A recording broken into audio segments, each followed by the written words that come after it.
요한계시록 5장 9절부터 14절 말씀까지.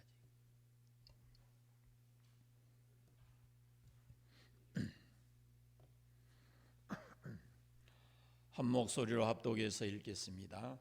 그들이 새 노래를 불러 이르되 두루마리를 가지시고 그 임봉을 떼기에 합당하시도다. 일찍이 죽임을 당하사 각 족속과 방언과 백성과 나라 가운데에서 사람들을 피로 사서 하나님께 드리시고 그들로 우리 하나님 앞에서 나라와 제사장들을 삼으셨으니 그들이 땅에서 왕노릇 하리로다 하더라. 내가 또 보고 들음에 보좌와 생물들과 장로들을 둘러선 많은 천사의 음성이 있으니 그 수가 만만이요 천천이라. 큰 음성으로 이르되 죽임을 당하신 어린 양은 능력과 부와 지혜와 힘과 존귀와 영광과 찬송을 받으시기에 합당하도다 하더라. 내가 또 들으니 하늘 위에와 땅 위에와 땅 아래와 바다 위에와 또 그 가운데 모든 피조물이 이르되 보좌에 앉으신 이와 어린 양에게 찬송과 존귀와 영광과 권능을 세세토록 돌릴지어다 하니 내 생물이 이르되 아멘 하고 장로들은 엎드려 경배하더라. 아멘. 십계명을 펴겠습니다.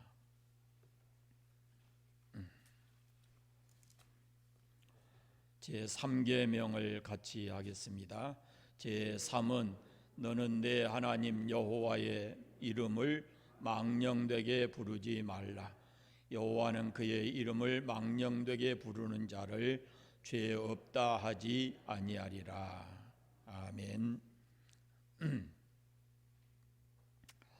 오늘은 교회력으로 종려주일입니다. 예수님께서 예루살렘에 입성하신 종려주일인데요. 예수님께서 예루살렘에 입성하신 것은 어린 양으로, 유월절 어린 양으로 십자가에 죽으시고 그 피로 우리를 구속하시려는 속죄의 제물이 되셔서 하나님의 구속을 완성하시기 위함이었습니다. 예수님은 우리 죄를 위해서 죽으시려고 세상에 오셨습니다. 세례 요한이 일찍이 예수님을 보고 큰 소리로 외치기를 보라, 세상 죄를 지고 가는 하나님의 어린 양이로다 그랬습니다. 어린 양이란 주인의 죄를 대신 짊어지고 피 흘려 죽는 속죄 제물입니다. 따라서 세상 죄를 짊어지고 가는 어린 양이다. 세상 죄를 지고 그 죄를 대속하시기 위해서 죽은 속죄 양이다. 그런 뜻입니다. 가이사라 빌립보에서 예수님께서 제자들에게 묻습니다. 너희는 나를 누구라 하느냐? 베드로가 답하기를 주는 그리스도시요 살아계신 하나님의 아들입니다 라고 답하자 예수님께서 말씀하시기를 자신의 십자가의 죽음을 이제 예고하십니다.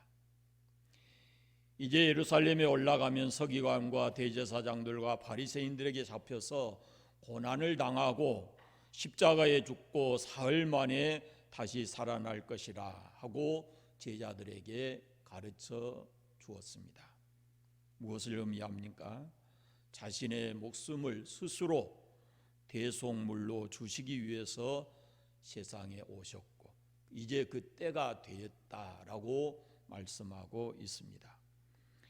예수님은 십자가의 죽음이 하나님 아버지께서 내미신 잔으로 그렇게 받으셨습니다. 그래서 요한복음 18장에 보면은 아버지께서 내게 주신 잔을 내가 마시지 아니하겠느냐라고 말씀하십니다. 그런데 제자들은 한사코 예수님을 말렸습니다. 그 잔을 마시면 안 됩니다. 십자가의 길을 가시면 안 됩니다. 일부러 가실 필요는 없습니다 라고 말렸습니다. 그러나 주님께서는 묵묵히 그 길을 가시고 잡히시고 십자가에 죽으십니다. 어느 순간 십자가를 앞에 놓고 예수님 너무 힘들고 두려워서 마음이 고통스러워서 땅에 엎드려 피땀 쏟으며 하나님 앞에 간절히 부르짖은 적도 있습니다. 아버지여, 할만하시거든 이 잔을 내게서 지나가게 하옵소서. 그러나 나의 원대로 맛이 없고 아버지의 뜻대로 아버지 원대로 하옵소서 그럽니다. 그리고는 그 잔을 마시는 것이 하나님의 뜻인 줄 알고 그것을 받아들이고 십자가의 길을 갑니다. 고린도후서 5장에 보면은 하나님은 죄를 알지도 못하신 예수님께 우리를 대신해서 그 죄를 삼으셨다고 말씀하고 있습니다. 그래서 우리가 성경을 보면은 예수님은 강도가 아닌데도 강도들과 함께 죽습니다. 강도와는 아무런 관계도 없으시면서도 마치 강도의 두목이나 되는 것처럼 두 강도 중앙에 예수님이 십자가에 달리십니다. 당시의 십자가형은 법적으로 신분이 보장되지 않는 노예를 죽일 때나 로마 황제를 대적하는 반역자를 처형할 때 십자가형을 내립니다. 그러나 예수님은 노예도 반역자도 아닌데도 불구하고 가장 잔혹한 십자가형을 받으시고 십자가에서 무려 6시간부터 길게는 하루가 가도록 거기서 서서히 죽어가는데 그런 고통의 십자가를 예수님께서는 다 감내하시고 십자가에서 6시간 만에 돌아가십니다.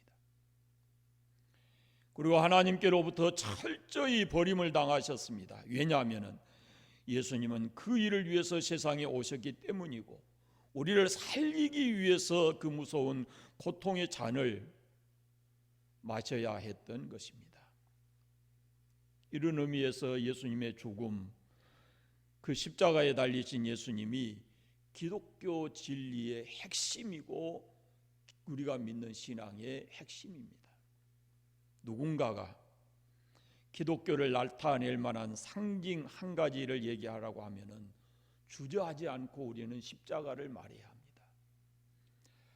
한국에 5만 개 이상의 교회가 있는데 교회마다 십자가상을 높이 세우는 이유가 기독교의 중심 진리가 가장 기독교의 중심 진리를 잘 대변하는 것이 바로 십자가이기 때문에 그렇습니다.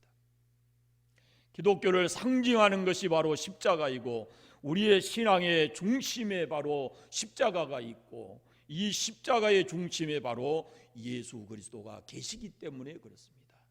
속죄의 제물이 되어주신 예수님이 십자가에 계시기 때문에 십자가가 기독교의 상징인 것입니다. 20세기의 탁월한 신학자였던 존 스타트 목사님이 이런 말을 합니다.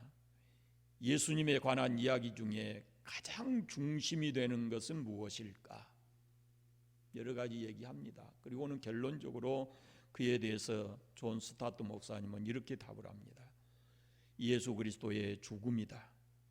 십자가에 달리신 그분의 죽음이 기독교의 중심이고 계시의 중심이고 그를 믿는 성도들의 신앙의 중심이다.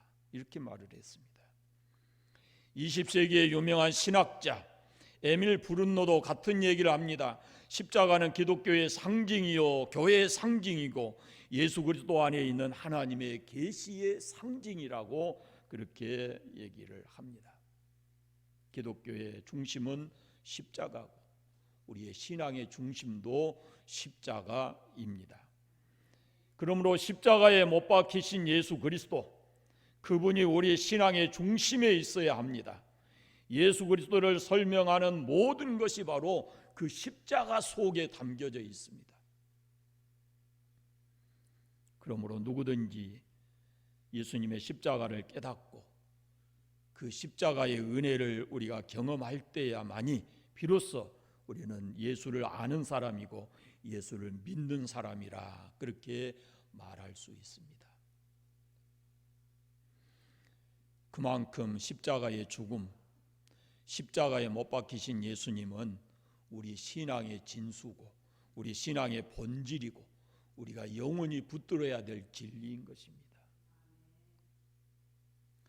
이처럼 우리 신앙의 중심이 예수님, 또 십자가, 예수님이 죽으신 십자가, 거기에 우리 신앙의 본질이 있어요. 오늘 요한계시록 5장 말씀을 읽었는데요, 사도 요한이 pat모섬에서 하루는 환상 중에 하나님의 나라의 영광을 보았습니다.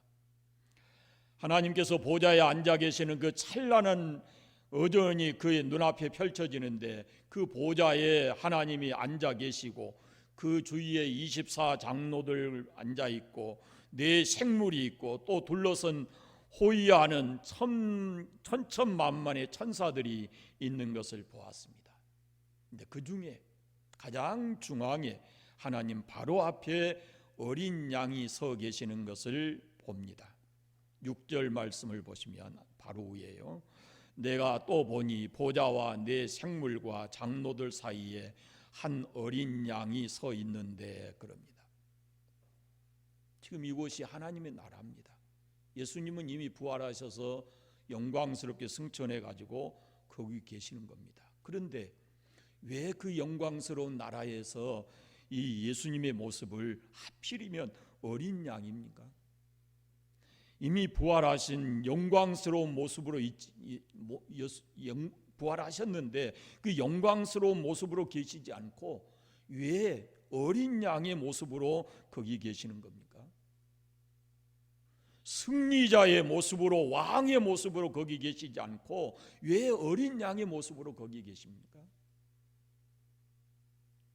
어린 양이란 바로 십자가에서 죽으신 속죄의 제물이신 예수님의 모습입니다. 십자가의 흔적을 가지고 예수님이 거기 계시는 겁니다. 일찍이 죽임을 당하사, 그래요. 일찍이 죽임을 당하사, 그 말은 곧 십자가에 죽으신 예수님이구나 하는 것을 금방 알 수 있는 말씀이에요.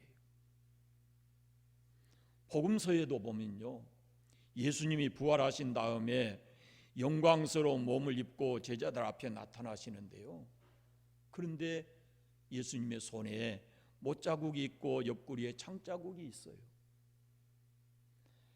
도마에게 만져보라 그럽니다. 어떻게 부활하신 영광의 주님께서 그 상처를 그대로 몸에 가지고 계셨을까요? 마치 지금 사도 요한이 영광스러운 그 하나님의 나라에서 본 어린 양과 지금 부활하신 다음에 베드로나 다른 제자들 앞에 나타나셨던 그 예수님의 영광스러운 몸에 나타나 있는 그 십자가의 상처, 그것들이 통하고 있는 것이죠. 저는 이런 생각을 해요. 예수님께서 이 세상을 다 구원하시고 이 땅에 어둠의 권세와 예수님을 대적하는 자들을 다 심판하신 다음에 새 하늘과 새 땅이 이루어지는 영원히 통치하시는 그날이 되기까지는 예수님은 아마 그 몸에 십자가의 흔적을 여전히 가지고 계실 것이다, 이런 생각이 들어요. 여전히 어린 양의 모습으로 계실 것 같습니다. 그만큼 십자가에서 속죄의 제물이 되어주신 예수님이 중요하다라는 말씀입니다. 우리가 찬송가를 보면은 유명한 소경, 앞을 보지 못하는 시각장애인인 이 클로스비라고 하는 사람이 쓴 찬송가 가운데 240장이 있어요. 주가 맡긴 모든 역사 힘을 다해 마치고 밝고 밝은 그 아침을 맞을 때 요단강을 건너가서 주의 손을 붙잡고 기쁨으로 주의 얼굴 배우리. 후렴에 나의 주를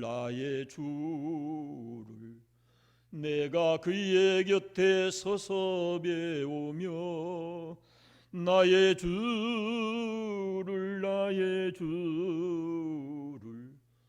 손에 못자국을 보아 알겠네. 손에 못자국을 보고 그분이 나의 주님이신 것을 안다, 그래요. 저는 이 찬송을 혼자 지난 주간에 수도 없이 많이 불렀습니다만 부를 때마다 가슴이 찡하고 눈물 나고, 우리는 하나님의 보좌 앞에 서 계시는 그분이 바로 십자가의 흔적을 가지고 계신 그분이 바로 어린 양으로서 우리의 속죄의 제물이 되어 주셨던 예수님인 것을 잊지 않으셔야 합니다. 5장 1절 말씀해 보시면요, 보좌에 앉으신 하나님의 오른손에 책 두루마리가 있습니다. 그 책에는 세상을 구원하시고자 하는 하나님의 계획, 세상을 심판하시는 하나님의 계획이 그 속에 다 담겨져 있어요. 다시 말하면 요한계시록 6장 이후로부터 이제 전개되는 모든 내용이 그 책 속에 다 담겨져 있어요. 그것이 바로 뭐냐면 하나님의 구원 계획과 심판의 계획이에요. 그 책 두루마리 속에. 그런데 그 책을 기록한 후에 7인으로 봉인을 해버립니다. 누구도 함부로 그것을 펴보지 못하도록 비밀에 붙여놓으셨어요.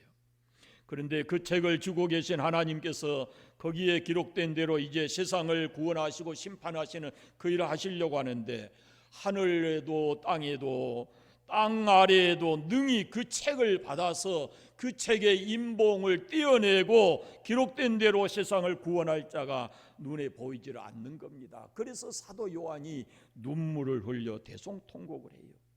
그런데 그의 통곡과 불안한 마음은 기우였습니다. 5절 말씀을 보시면, 오늘 본문 그 5장 5절 말씀을 보시면, 장로 중 한 사람이 내게 말하되 울지 마라.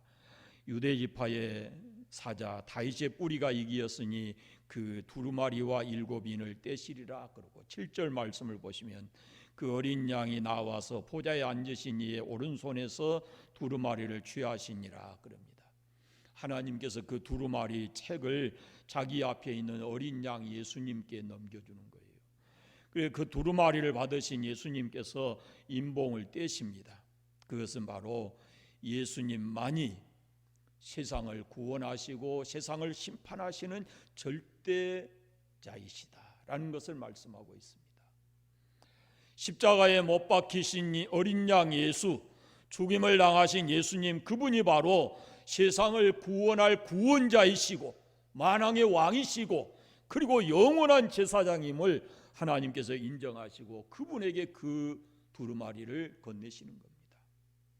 이와 같이 우리는 십자가에 죽으신 어린 양 예수 그리스도가 구원 역사의 주인이시고 중심이시고 우리가 그분을 믿어야 구원을 받는다는 사실을 확실하게 알아야 합니다. 요한계시록 읽어보면요, 어린 양이라는 표현이 참 많이 나옵니다.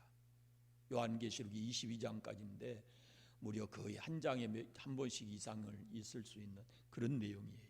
그러니까 요한계시록을 바치고 있는 뼈대가 뭐냐면은 어린 양 예수예요. 요한계시록은 하나님의 나라에 대한 이야기인데요, 그 하나님의 나라와 이 어린 양과는 절대로 떨어질 수 없는 관계입니다. 이 어린 양 속죄의 제물이신 예수님을 통하지 않고는 누구도 하나님의 나라를 경험할 수가 없어요. 그것을 말씀해 주고 있는 거예요. 십자가의 예수님, 우리 신앙의 중심이요 기독교의 중심이고 기독교의 상징인 줄로 믿습니다. 그러므로 십자가의 죽음을 바로 깨달을 때 우리는 예수님을 안다 말할 수 있고, 십자가의 은혜를 체험할 때 우리는 그 은혜를 저버릴 수가 없고, 끝까지 어떤 환난과 역경이 와도 내 생명의 위협이 와도 그 십자가 붙들고 살아가게 되는 겁니다. 느슨해지지 마십시오, 여러분. 십자가 움켜쥔 손 풀어놓지 마세요. 단단히 붙드셔야 합니다. 텔레비전에 북한 탈북자들이 나와서 하는 그 프로그램 있잖아요. 이제 만나러 갑니다 하는 프로그램. 거기 보면은 어떤 여자분이 그런 고백하는 걸 들었어요. 자기가 태국에서 이 라오스로 건너가는 메콩강이 있는데요, 한국에 와서 살다가 얼마쯤 돼서 자기를 도와준 사람 태국에 가서 만나려고 갔다가 못 만나고 자기가 건너왔던 그 메콩강을 다시 배 타고 건너가 보는 그런 일을 했대요. 왜? 그 일을 왜 했냐 그러니까 내가 이 강을 죽음의 생명을 걸어놓고 이 강을 건너왔는데 지금 한국 땅에 와서 너무 살기 좋으니까 그때를 잊어버리고 느슨해진다는 거예요. 그래서 다시 그 강을 건너면서 눈물을 쏟고 다시 마음을 새롭게 다잡았다고. 여러분, 십자가 놓으면 안 돼요. 십자가. 우리의 신앙의 바탕에 이 십자가 없이는 우리의 신앙은 이겨낼 수가 없어요. 세상을 이겨낼 수가 없는 거예요. 십자가 앞에 더 가까이 가시고 십자가에 주목하시고 십자가의 어린 양을 깊이 만나시기를 바랍니다.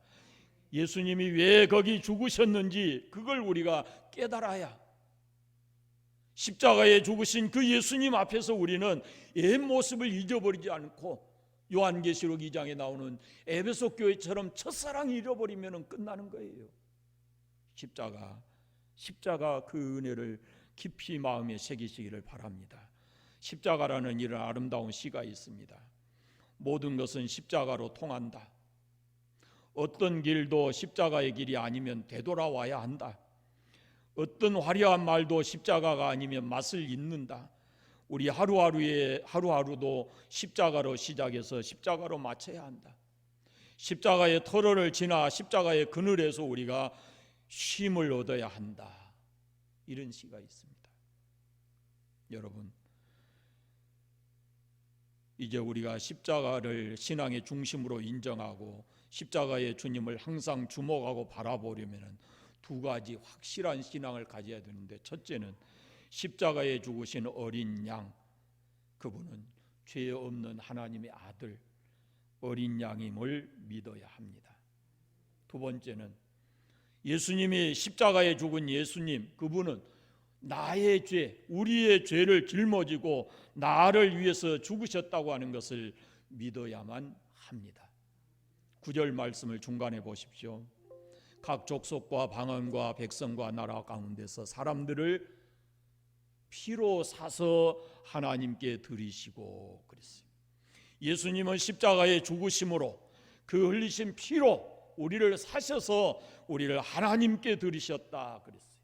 그리고 10절에 보시면 그들로 우리 하나님 앞에서 나라와 제사장을 삼으셨으니 그들이 땅에서 왕노를 하리로다 그럽니다. 예수님께서 십자가에 흘리신 피로 우리를 사서 하나님께 드리니까 하나님께서 우리를 하나님 나라 삼으시고 제사장 삼으시고 그리고 하나님의 나라에서 영원토록 왕노릇하게 하셨다라고 말씀합니다. 자, 이렇게 우리가 구원받았습니다.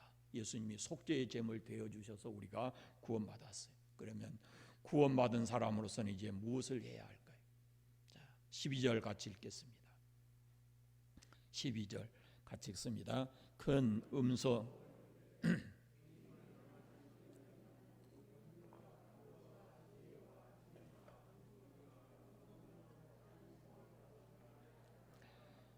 아멘. 계속해서 13절 읽겠습니다.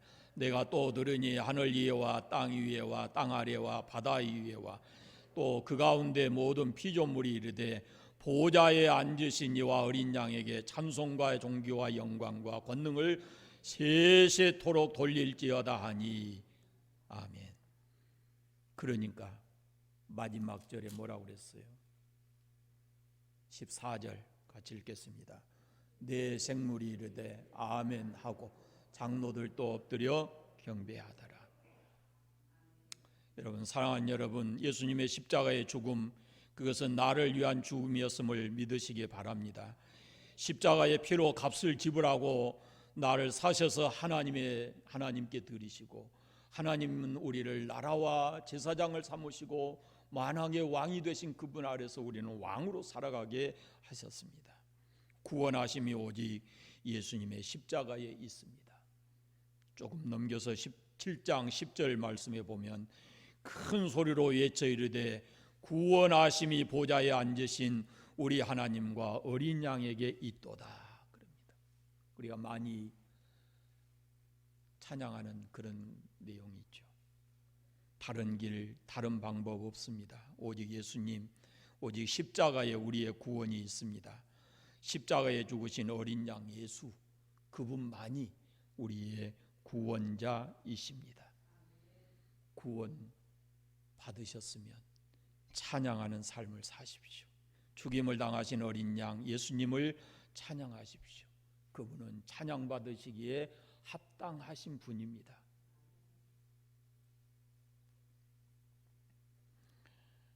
솔직하게 고백해 보십시오. 하루에 찬송 한 곡이라도 부르십니까? 큰 소리로 안 해도 괜찮아요. 자기에게 답을 하세요.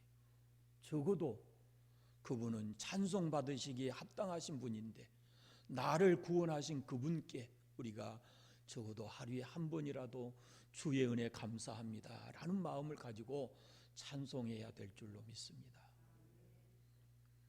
구원하심의 은혜를 깨닫고 그 은혜에 늘 감사하고 찬양하는 삶을 살아가시기를 바랍니다. 기도하겠습니다. 하나님 아버지 감사합니다. 영원히 멸망받을 우리를 구원하시기 위해서 이 땅에 오시고 친히 십자가에서 대속의 제물이 되어주셔서 피 흘려 우리를 사시고 우리를 하나님께 드리셔서 하나님의 나라 영원한 제사장 왕이 되게 하신 은혜를 감사합니다. 우리가 이 땅에 사는 동안 십자가의 그 은혜, 십자가의 그 사랑, 십자가의 그 능력을 힘입게 하시고 날마다 주의 십자가 단단히 붙잡고 믿음으로 승리하는 삶을 살게 해주시기를 원하옵고 기도합니다. 고난주간이 시작됩니다. 무엇보다도 십자가 앞에 무릎 꿇게 하시고 십자가에서 들려오는 주의 음성을 듣게 하시고 십자가를 통해서 주신 하나님의 그 거룩한 은혜를 더 깊이 깨달아 알 수 있도록 은혜 주시기를 간절히 원하옵고 기도합니다. 하나님 우리 아버지 우리 입술 열어주시기 원합니다. 주를 찬송하게 하여 주옵소서. 우리를 구원해 주신 찬양받으시기 합당하신 주님을 날마다 찬양하고 감사하며 살아갈 수 있는 저희들 삶이 되게 해주시기를 원하옵고 기도합니다. 진실된 마음으로 고백합니다. 주 예수님만이 십자가에 나를 위해서 죽으신 주 예수님만이 우리의 구원자이심을 믿습니다. 끝까지 주님 붙들고 믿음으로 승리하는 삶이 되게 하여 주옵소서. 우리의 질병, 우리의 아픔, 우리의 허물, 우리의 죄 다 지시고 주님이 십자가 지신 줄 믿사오니 우리 가운데 이 모든 것들로부터 이제는 자유하게 해주시기를 원하옵고 기도합니다. 그래서 진정으로 주님 안에서 감사하고 찬양하며 살아갈 수 있는 우리의 남은 삶이 되게 하여 주옵소서. 예수님의 이름으로 기도드리옵나이다. 아멘.